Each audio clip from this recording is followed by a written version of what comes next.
Hello दोस्तों, आप सबका स्वागत है एक बार फिर से एस्ट्रो गुरु चैनल पर। आप सभी के लिए आज एक और टैरो सेशन लेकर आया हूं और आज का विषय है कि उसके दिल में आपके लिए अभी क्या फीलिंग्स हैं।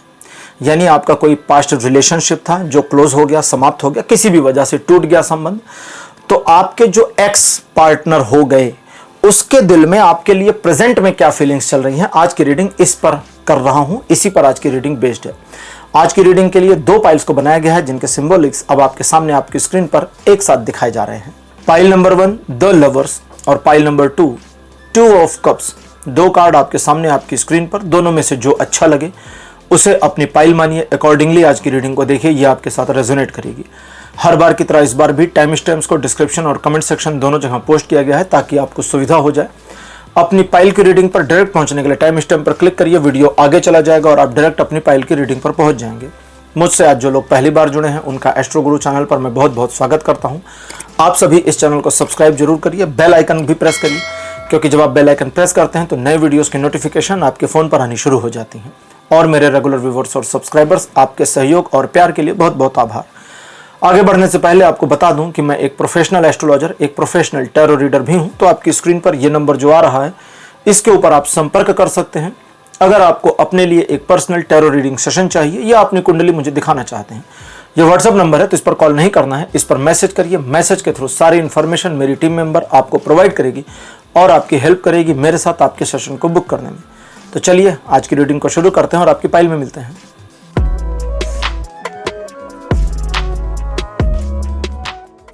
हेलो पाइल नंबर 1, आप सबका स्वागत है। आपकी रीडिंग में आपने द लवर्स को चुना था, मेरे बगल में द लवर्स की फोटो लगा दी गई है। चलिए रीडिंग को शुरू करते हैं और देखते हैं कि उसके दिल में अभी आपके लिए क्या फीलिंग्स हैं। यानी अगर कोई फीलिंग्स हैं प्रेजेंट टाइम में उसके दिल में अभी भी, तो क्या है।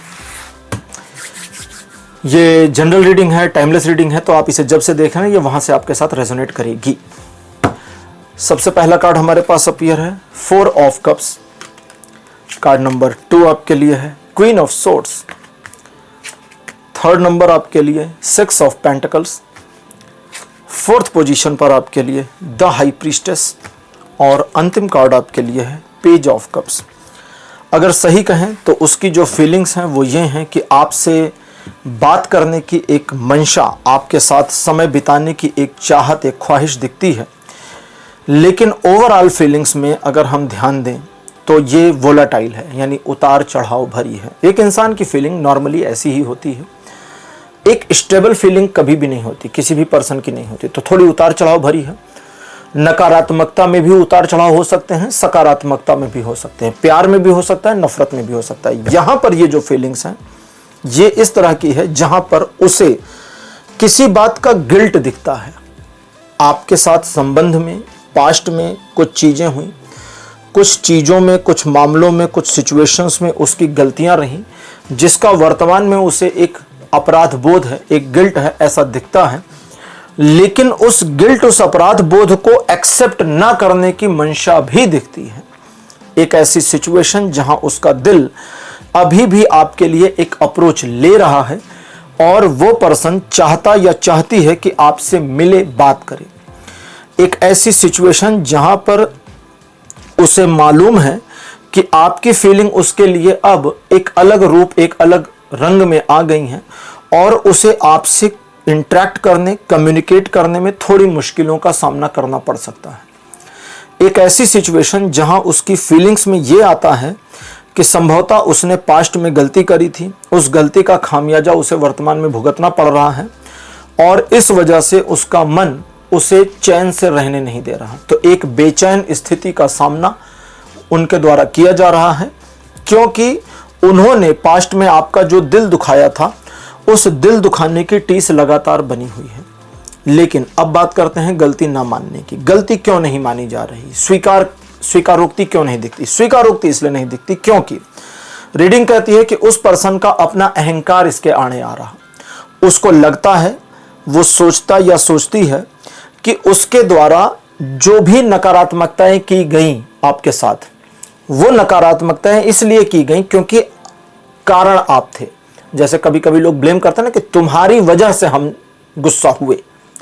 खुद गुस्सा हुए ये स्वीकारोक्ति में नहीं है, जानते हैं कि गुस्सा हुए, या बुरा भला बोला तो भाई ये मालूम है कि बुरा भला बोला है, हमने अपशब्द इस्तेमाल किया, लेकिन तुम्हारी वजह से किया, तो सामने वाले को ब्लेम देना ताकि स्वयं को गिल्ट से बचा सके, तो ये मेंटालिटी उसकी नजर आती है, दिखाई देती है। इस मेंटालिटी से आपको कोई लेना देना नहीं है, यानी आपका मन सिंपैथेसाइजर नहीं होना चाहिए इस पूरे मामले में, ना आपको इसकी किसी प्रकार की चिंता इत्यादि करने की जरूरत है। जैसे अगर आपका मन यह है कि क्या वो पर्सन अपने जीवन में भी ठीक है, तो हाँ ठीक दिखता है या ठीक दिखती है, लेकिन उसका मन एक संताप में है, एक आप कह सकते हैं बोलचाल की भाषा में कि थोड़ा डिस्टर्ब है इस बात को लेकर के, लेकिन इस डिस्टर्बिंग सिचुएशन से आपको कुछ नहीं करना। अब उसकी बात करें जहां उसकी ख्वाहिश है कि एक बार आपसे कम्युनिकेट हो जाए, एक बार मुलाकात हो जाए। अगर मुलाकात होती है और कम्युनिकेशन बनता है और बात होती है, तो फिर क्या होगा? तो वो ये होगा सिर्फ इतना सा कि उसके द्वारा स्वयं को जस्टिफाई किया जाएगा, उसके द्वारा इस बात को बिल्कुल एक्सेप्ट नहीं किया जाएगा कि इस रिलेशनशिप के खराब होने में उसकी कोई गलती थी। और अगर उसने बाई चांस गलती को स्वीकार कर लिया प्रथम दृष्टिया फर्स्ट फेस में, तो अंत में अल्टीमेटली आपकी गलती निकाल दी जाएगी। आज के ओरेकल डेक लेते हैं, वैसे काफी कुछ आ गया है, और देखते हैं कि ओरेकल डेक एडिशनल इंफॉर्मेशन कुछ देती है तो वो जान लें, और आपके लिए सजेशन कुछ है तो वो ओरेकल डेक से ही निकल कर आने वाला है। आज के हमारे ओरेकल डेक है ओरेकल ऑफ द फेरीज, तो मुझे लगा परियां प्रेम के बारे में अच्छा जानकारी दे पाएंगी। पहला कार्ड आपके लिए है डिवाइनेशन, कार्ड नंबर 2 आपके लिए है मैजिकल गेटवे, थर्ड पोजीशन पर आपके लिए है प्रोटेक्शन, फोर्थ नंबर कार्ड आपके लिए है लॉस्ट एंड फाउंड, और अंतिम कार्ड आपके लिए अपीयर फ्रेंडशिप। परियां जो पहली इंफॉर्मेशन देती हैं वो ये कहती हैं कि अपने एक्स के साथ में फ्रेंडशिप नहीं करनी है, ठीक है, इसकी मनाही है।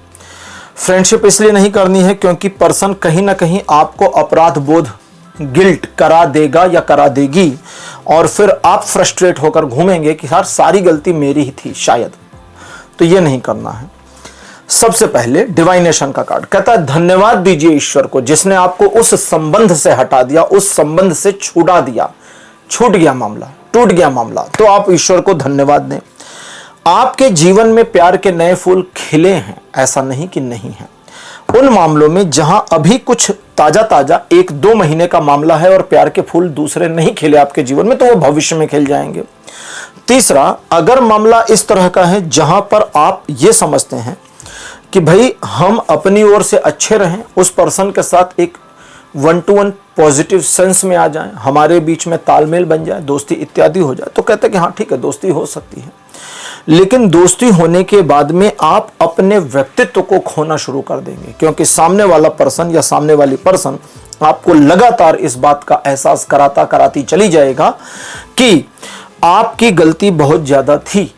उसका जेस्चर, उसका बिहेवियर, उसकी बॉडी लैंग्वेज, एटीट्यूड, भाषा, शब्द, वाक्य, सेंटेंस कहीं ना कहीं आपको ये फील कराने में कामयाब हो जाएंगे। थोड़ा टाइम लगेगा बट फील करा देंगे कि गलती आपकी थी।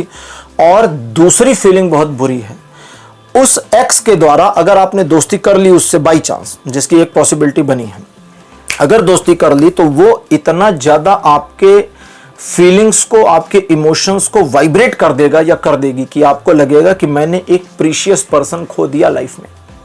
और अगर आपको ये लग गया तो वर्तमान में आपके जीवन में अगर कोई प्रेम है, कोई रिलेशन है, तो उस पर आपका अपना क्वेश्चन मार्क आ जाएगा, तो ये मत करिएगा। उस पर्सन की फीलिंग आपको लेके जलन वाली, ईर्ष्या यानी कि नफरत वाली और बदला लेने वाली हालांकि नहीं है।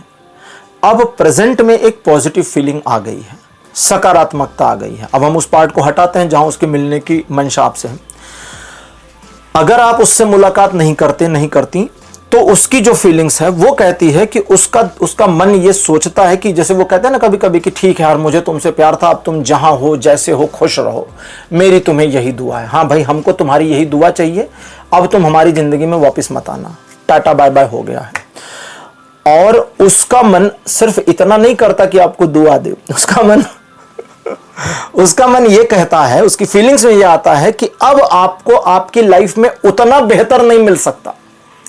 वो जो पीछे छूट गई या जो पीछे छूट गया वैसा नहीं मिल सकता। ये उसकी फीलिंग्स हैं कि भाई मेरे जैसा कोई कैसे हो सकता है, अब तो जो भी इसके जीवन में आएगा मेरे से डाउनग्रेड ही आएगा, अपडेट वर्जन इसको मिल ही नहीं सकता, क्योंकि हम अकेले थे और हमारे बाद का अपडेटेड वर्जन तो बनाया नहीं ऊपर वाले ने। उसकी फीलिंग है, अब उसकी फीलिंग में उसको खुश रहने दीजिए। आपको बताना भी क्यों है कि भैया हमको तुमसे बेहतर अपग्रेडेड वर्जन मिल गया, क्यों बताना उसको, नहीं बताने की जरूरत है। अपने मन में आप खुश रहिए, आपने उसकी फीलिंग जान ली, आपकी रीडिंग आज इस चीज पर बेस्ड थी, अब इसको समझ लिया। आपको दोस्ती वोस्ती उससे नहीं करनी है, करना चाहे तो हो जाएगी, लेकिन फिर आप गिल्ट में जाओगे, तो ये मत करो। पाइल नंबर 1 आपकी रीडिंग कंप्लीट हो गई है। आज की रीडिंग आपको कैसी लगी, अपने एक्सपीरियंस, अपने अनुभव कमेंट सेक्शन में जरूर लिखिएगा। इस वीडियो को लाइक करिए, शेयर करिए और चैनल को सब्सक्राइब करना मत भूलिएगा। अगले वीडियो में आपसे फिर मिलूंगा, तब तक के लिए बाय बाय।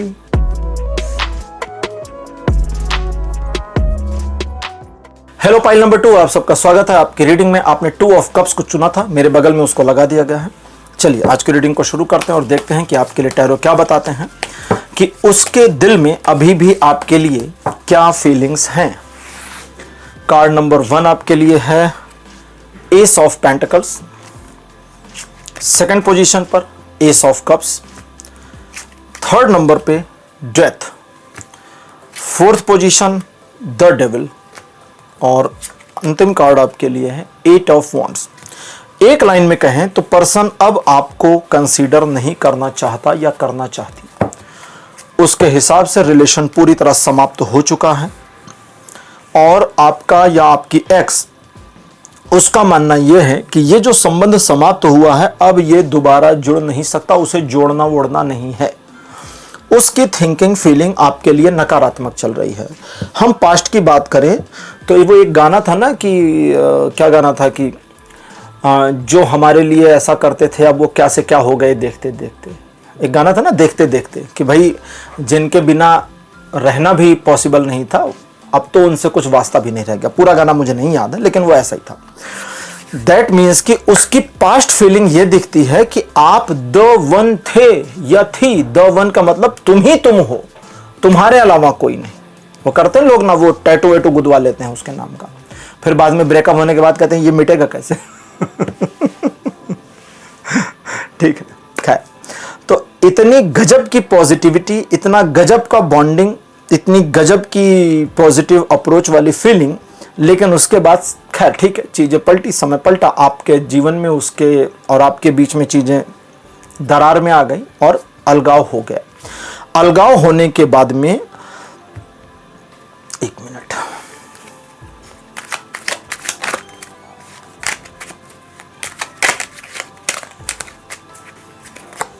हाँ जी, अलगाव होने के बाद में, ये आपकी फीलिंग देख रहा था ना, अभी उसकी चल रही है, ये सब उसकी फीलिंग में। अलगाव होने के बाद में आप थोड़े समय तक डिप्रेस रहे या रहीं और आपको एक नकारात्मकता फील हुई, इस रिलेशन के टूटने का एक दुख और एक दर्द आपको दिखता है। लेकिन उसने हालांकि ऐसा नहीं कि उसको दर्द नहीं हुआ, उसको भी दर्द हुआ, लेकिन आपके कंपैरिजन में उसने आधे टाइम में अपने आप को मैनेज कर लिया। वर्तमान में अभी भी आप इस रिलेशनशिप, अब इसको यहीं रखता हूं मैं, ठीक है, वर्तमान में इस रिलेशन उस रिलेशनशिप के क्लोजर का आपको जो टीस है, उसमें आपकी होप कहीं ना कहीं दिखती है कि संभवतः उससे मुलाकात हो जाए, बात हो जाए, हमारे बीच कुछ चीजें क्लियरिफाई हो जाएं, हमारे बीच जो नकारात्मकता है वो एडजस्ट हो जाए, एक बार फिर से पॉजिटिविटी आ जाए, शायद दोस्ती हो सकती है। ये आपकी सोचना है, उसका सोचना कुछ नहीं, उसका सोचना आपकी बिल्कुल विपरीत। उसके सोच में सब नकारात्मकता और उसकी थिंकिंग ये है कि अब इसमें कुछ नहीं हो सकता और गलती किसकी थी, उसका दिमाग इस चीज पर कोई काम नहीं कर रहा है। यानी उसे ये जज नहीं करना है कि गलती मेरी थी या तुम्हारी, उसे बस उसका दिमाग ये है कि मुझे अब आपके साथ कोई रिलेशन नहीं रखना, उसका माइंडसेट ये है। आज के ओरेकल देख लेते हैं, ओरेकल ऑफ द फेरीज, और देखते हैं कि फेरीज क्या इंफॉर्मेशन आपके लिए एडिशनल देती हैं। आज का पहला कार्ड आपके लिए फेरीज का फ्रेंडशिप, कार्ड नंबर 2 आपके लिए है सेलिब्रेशन, थर्ड पोजीशन पर आपके लिए जर्नी, फोर्थ नंबर एबंडेंस और अंतिम कार्ड आपके लिए यह है होप। अगर आप एक रिलेशनशिप, एक नए रिलेशनशिप में अभी तक नहीं आए या नहीं आई हैं, तो आने वाले भविष्य के लिए उम्मीद रख लीजिए। सिर्फ उम्मीद रखने को कहा जा रहा है। आप संबंध नहीं बनाना चाहते, नहीं चाहती, मत बनाइए, सिर्फ उम्मीद रख लीजिए। लेकिन उस उम्मीद को अभी लोगों से शेयर मत करिए, अभी अपने में रखिए। जो पास्ट में चीजें खत्म हुई उसके सापेक्ष उसकी फीलिंग्स में आपके साथ के रिलेशन की यादें हैं। थोड़ी सकारात्मक बातें कर ले, नकारात्मक हो गई। आपके साथ के रिलेशन के टेन्योर की सकारात्मक यादें हैं। कभी कभी उसका दिल पास्ट की बीती हुई बातों को सोच करके प्रसन्न भी होता है, खुशी भी मिलती है, लेकिन उसी खुशी के मौसम में, उसी खुशी के मोमेंट में उसकी फीलिंग्स में यह आता है कि यार हमारी जो जोड़ी थी ना, ये मिसमैच थी। उस मिसमैच वाले मामले में वो अपने को सुपीरियर और आपको डाउनग्रेड महसूस करता या करती है। मतलब उसके हिसाब से आप उसके लायक नहीं थे, ठीक है, उसके हिसाब से। ये अच्छी बात है। अगर उसकी साइड से कहूं तो उसकी सोच सही है कि भाई आपको भी ऐसे सोचना चाहिए कि यार ये पर्सन मेरे लायक नहीं था या नहीं थी। लेकिन उसके जीवन में अब चीजें पॉजिटिव एंगल पर मुड़नी भी शुरू हो गई और एक नए संबंध की ओर जीवन या तो बढ़ चुका, बन गया या बढ़ रहा है। ठीक है, ये चूंकि जनरल रीडिंग है, पर्सनल नहीं है, तो एकदम टू द पॉइंट नहीं आएगा ना कि हो गया। कुछ लोगों के एक्स का हो गया, कुछ का होने वाला है, कुछ का हो जाएगा, इस तरह से है। अगली चीज यह है कि आपके दिल में जो पास्ट की मेमोरीज चलती हैं, आती हैं, यादें, वे आपको कहीं ना कहीं अभी भी सालती हैं, परेशान करती हैं। उन मेमोरीज को आप एक्सेप्ट कर लें, तब आप उनसे बाहर निकल पाएंगे। उस पर्सन की आपको लेकर के जो फीलिंग्स हैं, उसे अगर हम एक लाइन में कहें तो काफी नकारात्मक है। पर्सन आपको कंसीडर नहीं कर रहा या नहीं कर रही। आपके जीवन, वर्तमान और आपके भविष्य के लिए उसके दिल में कोई शुभ कामना भी नहीं आती है। उसका दिल उसके हिसाब से, उसकी साइड से आपकी वजह से बुरी तरह टूट के बिखर गया है। और ये जो टूटा हुआ है, इसमें उस पर्सन का जो अपना माइंडसेट है वो ये है कि अब सब खत्म हो गया, पूरी तरह समाप्त प्राय हो चुका है, इसमें कुछ भी शेष नहीं बचा, अवशेष भी नहीं बचा। अबंडेंस और होप का कार्ड कहता है कि वर्तमान में आप अपने आप को थोड़ा मैनेज कर पाए हैं, थोड़ा और मैनेज कर लीजिए। अपने ऑरा को और पॉजिटिव करिए, आने वाले भविष्य को होप में रहने दीजिए और उस होप की प्रतीक्षा में अभी समय को निकालिए। जो भी पास्ट रिलेशनशिप में चीजें नकारात्मक गई, नकारात्मक घटनाएं घटी या कुछ सकारात्मक घटनाएं घटी, दोनों की जो मेमोरीज है इसे स्वीकार कर लीजिए। क्योंकि अगर आप स्वीकारोक्ति में नहीं आते तो ये कहीं ना कहीं आपको डिस्टर्ब और डिप्रेस करेगा। वो डिप्रेशन से बाहर है लेकिन आपको डिप्रेस करेगा। आप अपने को डिप्रेशन से बचाएं, ये आपके ऊपर है। कंपैरिजन नहीं करना है। आने वाले समय में अगर कोई नया प्रेम संबंध आपके जीवन में बनता है तो पास्ट लवर से न्यू लवर को कभी कंपेयर नहीं करना, कभी भी नहीं करना, क्योंकि दोनों इंसान अलग हैं। कंपैरिजन का मामला ही नहीं है। कौन हाई पोजीशन पे है, कौन डाउन पोजीशन पे है, इसकी कोई जरूरत नहीं है। लास्ट में आपके लिए रीडिंग कहती है कि आपके जीवन में आने वाले समय में प्यार के नए फूल खिलेंगे। एक नया सवेरा, एक नया इंद्रधनुष आपके जीवन में आने को है। बस आप थोड़ा इंतजार करें, मन को सकारात्मक रखें और पुराने संबंध के बारे में अब मान लें, स्वीकार कर लें कि सब समाप्त हो चुका। पाइल नंबर 2 आपकी रीडिंग कंप्लीट हो गई है। आज की रीडिंग आपको कैसी लगी, अपने एक्सपीरियंस, अपने अनुभव कमेंट सेक्शन में जरूर लिखिए। इस वीडियो को लाइक करिए, शेयर करिए और चैनल को सब्सक्राइब करना मत भूलिएगा। अगले वीडियो में आपसे फिर मिलूंगा। Bye bye.